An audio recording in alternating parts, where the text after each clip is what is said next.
রাজধানীর মতো দেশের অন্যান্য স্থানেও পেট্রোল পাম্পগুলোতে দীর্ঘ সময় লাইনে দাঁড়িয়েও মিলছে না তেল।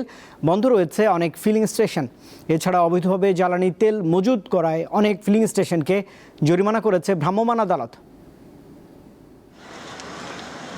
চট্টগ্রামে জ্বালানি তেল মজুত ও পরিমাপে কম বিক্রির অভিযোগে আনোয়ারার জাকারিয়া ফিলিং স্টেশনকে জরিমানা করেছে ভ্রাম্যমাণ আদালত। দুপুরে টোল রোড এলাকায় অভিযান চালিয়ে জ্বালানি তেল মজুতের প্রমাণ পায় জেলা প্রশাসন।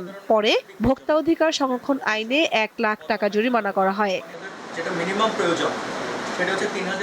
চুয়াডাঙ্গায় ফুয়েল কার্ড বিতরণ কার্যক্রম শুরুর পরপরই লম্বা লাইন লেগে যায়। এ সময় লাইনে আগে দাঁড়ানোকে কেন্দ্র করে বাকবিতণ্ডা, হাতাহাতি ও এক পর্যায়ে সংঘর্ষ বেঁধে যায়।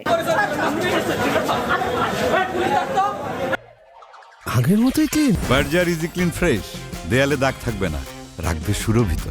ভোলার পেট্রোল পাম্পগুলোতে প্রতিদিন দেখা যাচ্ছে দীর্ঘ লাইন। প্রায় যানবাহন চালক ও পাম্প মালিকদের মধ্যে বাকবিতণ্ডার ঘটনা ঘটছে।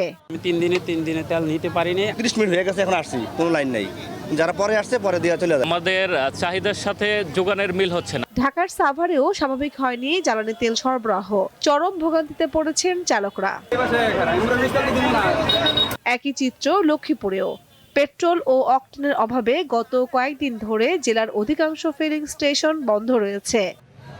কামরুন নাহার, দীপ্ত, বার্তা কক্ষ।